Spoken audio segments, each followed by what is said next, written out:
And folks, we are down to our final presenter. Now let us peer into the lens of a future architectural design to a world where synergy between technology and the natural environment will be necessary for survival.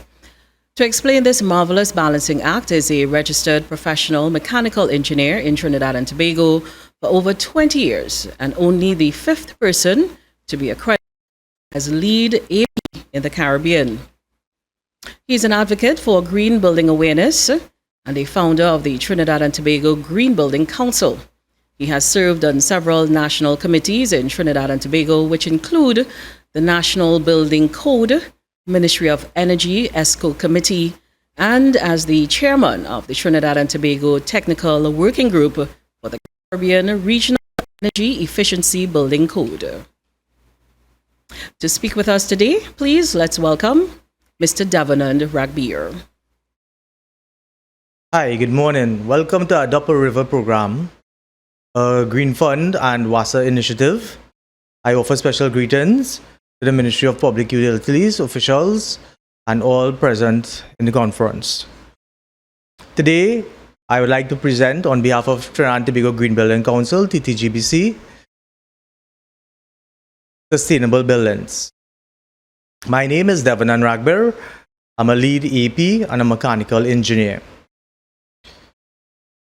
I'd like to say a few words about Trinidad and Tobago Green Building Council, the organization I'm representing this morning. It was founded in 2010. Its mission is to transform the way Trinidad and Tobago buildings and communities are designed, built, and operated, thus enabling an environmentally and socially responsible surrounding to improve the quality of life. In essence, what it means is that we're trying to promote the awareness and the education drive for you to construct your buildings so it can be in a little more harmony with the environment and all the occupants in it and around it. Today, as we focus on water conservation and preservation, I'm referring to a building, Savannah East. It's the first sustainable building in the Caribbean and in Trinidad and Tobago. Savannah East is the first LEED certified green building in Trinidad and Tobago and English-speaking Caribbean. It has attained a LEED Silver certification. It has 56 points out of a total of 110 points. LEED certification is the most internationally recognized certification body for green buildings. So therefore, it was indeed an achievement for Savannah East to achieve certification at the silver level. Above silver is gold and platinum. To get gold, you'll have to get 60 points. To get platinum, you need 70 points. So therefore, it was indeed an achievement on the building's part. A LEED green building looks at energy, water, internal environment, external environment, material and resources, and sustainable site. Today, we'll be focusing on water, resources, and efficiency on the building. How did we get 56 points? As I mentioned, water efficiency points from major category in getting certification of a green building. With water efficiency, we got 11 points out of the 56. There's a fair amount of points dedicated to water efficiency. And the green building shows that water efficiency is a very important part of it. Our points were broken down as follows. Water efficiency, water efficient landscaping, 2 points. Water use reduction, 4 points. Innovative wastewater technology, 2 points. And regional priority, 3 points. Regional priority is what LEED certification body believes things that you need to focus on based on your location in the world. So we're able to achieve 3 points for just looking at how we manage water properly on the building. Before we start construction of a building, we have to look and develop a construction activity pollution plan, right? Savannah East is located around the Queen's Park Savannah, east of the Queen's Park Savannah, as the name says, and immediately behind that project, behind that building, is the St. Anne's River. So during construction, we have to look at our site and how it interacts with the river. So we had to create a erosion and sedimentation plan which meets the US EPA guidelines. Right? Before we enter, we couldn't clear the site unless we had this plan in place to ensure that we didn't pollute the river. We had to document and provide dated photos throughout the entire construction process. We had to submit to LEED in order to prove that we were following EPA plan. And we had to ensure that chemical pollutants couldn't be run off onto site. What strategy did we use to not pollute the river during construction? I have 4 photos over there. The first photo shows that we created a filter trench with gravel around the perimeter of fence inside, and we had filter fabric. So therefore, when we had rain and runoff from the site, it will go through the gravel filter, and then after, filter fabric would basically stop the sediments from going off the site. There were also silt traps. The next picture is the picture of the St. Anne's River. It looks like a drain, but it is not. Trust me, everybody should be aware of how big that river is. That is a photo of it during the rainy season. So our system over there was working very good. Next photo is immediately outside the site where it filters all the water. So if you watch outside, there is no sedimentation occurring there. And the fourth photo is where we avoided getting chemicals into that river. So therefore, the concrete has a lot of chemicals. So therefore, all the concrete and all the wash down from the concrete truck, we effectively had to basically collect it, not allow it to basically percolate through the soil and get to the river. So we created a sand trap where the concrete will be dumped on it, get hard, and then after we will dispose of it accordingly. Right, so that's construction of a building, which is very, very important because Trinidad, everybody could appreciate what's happening with all these developments that run everything into the drains and rivers. Regards to the building itself and utilizing strategies, we had the water efficient landscaping strategy because a lot of water goes into landscaping, especially these days where everyone wants to have a lot of green stuff right around. Having a lot of plants, nice to show your building is green, but is it really green if you're utilizing a lot of water for irrigating these things? So we utilize some strategies on the building to get water efficient landscaping. We utilize drip irrigation, which is a lot more efficient than sprinkler irrigation types. We utilize local or native plants, ferns, shrubs, anything that is local, that is accustomed to our environment. Reduce turf grass. Turf grass is nice, but it hoards a lot of water. We use alternative water. We use condensate water from the air conditioning units. We were able to attain 1,500 gallons of water every day. The AC units generates that. And with this 1,500 gallons, we were able to irrigate the plants twice a day. We did it early morning and late evening because you don't want to do it around lunchtime when the sun is hot. Time the water get on the soil, it evaporates. At the end of the day, utilizing all these strategies, we did not use any potable water irrigation. That gave us our points, that category.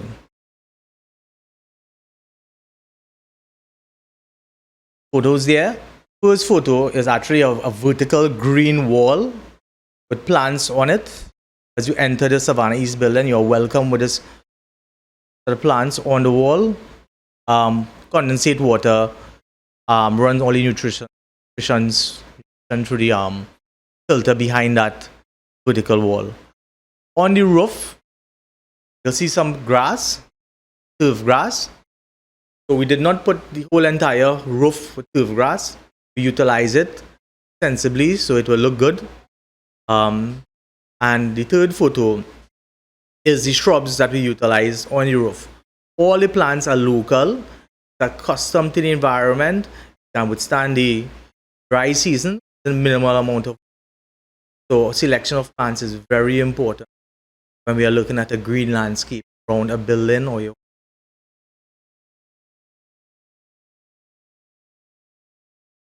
Right, so we looked at landscaping, and then after we looked at all the plumbing fixtures we were installing. Right, plumbing fixtures that utilize water closets, urinals, faucets. Water closets, what we did is we installed water efficient fixtures. A conventional water closet does 1.6 gallons per flush. The fixtures that was installed utilizes 1.1 gallon per flush. Urinals usually utilize 1.0 gallon per flush. We utilize 0.5 gallons per flush. And the faucets, conventional rate is 2.2 gallons per minute. We utilize 1.5 gallon per minute. At the end, when we looked at the amount of water savings that we were able to achieve, we achieved 220,000 gallons of water per year. We saved that by just utilizing water efficient fixtures. These water efficient fixtures a lot of persons think it's out of reach, but it doesn't cost much more money. Some of them are equally the same price as the conventional ones, because the whole world is market driven, and the US and all major countries in the world heading towards water efficiency. In fact, all these water closets and urinals and lavatory at this water efficient rate has been available since 2005. So very easily available and at a equal rate as the conventional.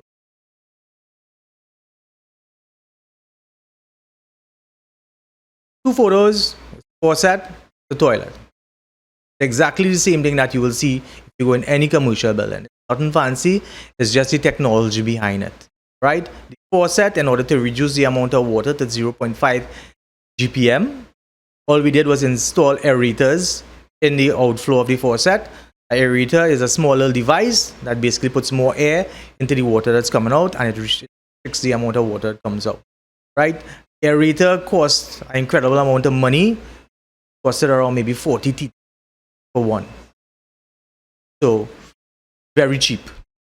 With regards to the water closets, the technology, we just can't go and utilize water closets with 1.1 GPM. We can't adjust the flow. We need to have the proper water closet, because the technology is actually in the bowl to utilize the 1.1. So therefore, you have to purchase the correct toilet bowl if you want to drop the amount of water you're utilizing on the toilet. Right. So we had our two strategies. The next strategy is innovative wastewater technology. It's effectively, plan is to reduce the amount of potable water for sewer conveyance. On the project, we were able to achieve a 64% savings on the total amount of water that we'll normally use for sewer conveyance. What's the strategy we utilized? We harvested rainwater from the roof. Rainwater was harvested and sent to a 10,500 gallon rainwater tank. Right? When we calculated it, our daily water use for sewer conveyance was 1,360 gallons. When we looked at our savings, our annual water savings by utilizing rainwater was 220,000 gallons of water. Pretty significant. We must be aware that the installation of rainwater tank and utilizing rainwater to flush toilets, you had to ensure that's a separate system, potable water system, because you cannot go and contaminate potable water with. So therefore, with the rainwater system, we had separate piping that led to these fixtures, and we had control devices like check valves and control valves to ensure that the rainwater did not mix.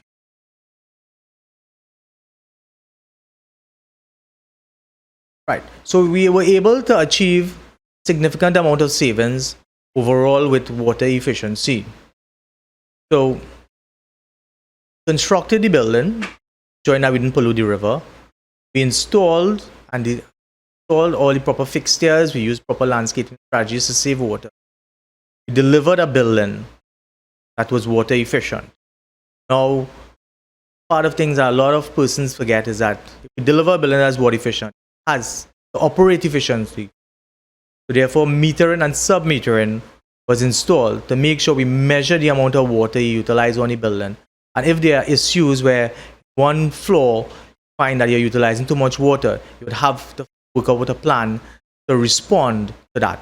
Right? Most of the times, these meters will tell you when you have leaks in your water closets, if a faucet is running continuously. So therefore, sub-metering is very, very important within a large building.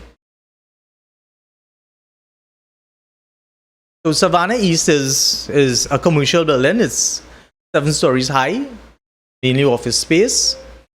So that was the strategies that we utilized on Savannah East project. Now we have to basically look at our home. How do we be a little more water efficient at home? Because a lot of person thinks that these are big commercial buildings. They would have invested a lot of money behind these technology and strategies. At home, how can we utilize these strategies? Might cost us a lot of money. The answer is no. At home, it's very simple. So just show you some strategies. How do I make my home water efficient? Utilize the same strategies as Savannah East. Have to go and utilize the expensive technology that maybe some places might utilize. What you can do is the same thing. Landscape, select native plants. Avoid turf grass. There's grass that thrive well. Almost our savannas, our playgrounds have these grass. Utilize those grass instead of turf grass because turf grass need a lot of water, right? Like the native plants, and all these other things work well, stands up well to the harsh environment, to the dry season. And you can utilize alternative water for irrigation. Rainwater, grey water. Grey water is water from basically kitchen sinks, washing. It's not black water which come from water faucets. Grey water come from faucets, sinks. You have to be careful with kitchen water using as grey water for your lawn because effectively kitchen water do have remnants of food. You don't want that out on your lawn. Water reduction, you can use water efficient fixtures, right? As I said, these things are not that expensive. You'll be very much surprised. Even when we were doing it in Savannah East, initially they were saying it's going to cost a lot of money. Then after when I watched on site, the says that they installed was actually water efficient already. For the construction, during construction, so I told them, hey, it doesn't cost anything. Regards to water efficient fixtures, how does it help you, right? What it does is that if you utilize water efficient water closets, right, you lower the load on your septic soakaway system. And in Trinidad, a lot of residents have issues with their soakaway system because their water closets or toilets sends a lot of water into their soakaway system, which cannot handle it. So the less water we send to our soakaway system, the better. So water efficient fixtures helps you there. What can we do? We could use alternative water for sewer conveyance, right? Utilize rainwater, but we have to ensure it's not connected to the potable water system because we don't want rainwater to enter any potable system contaminated, right? People say rainwater is nature water. If you collect rainwater on your guttering, it's being contaminated by whatever is in your guttering. You have to be very careful with how you deal with rainwater. So we know the strategies, but why should I make my home more water efficient? Right? Simple. Trinidad, dry season, rainy season. Dry season, potable water is being scheduled and rationed.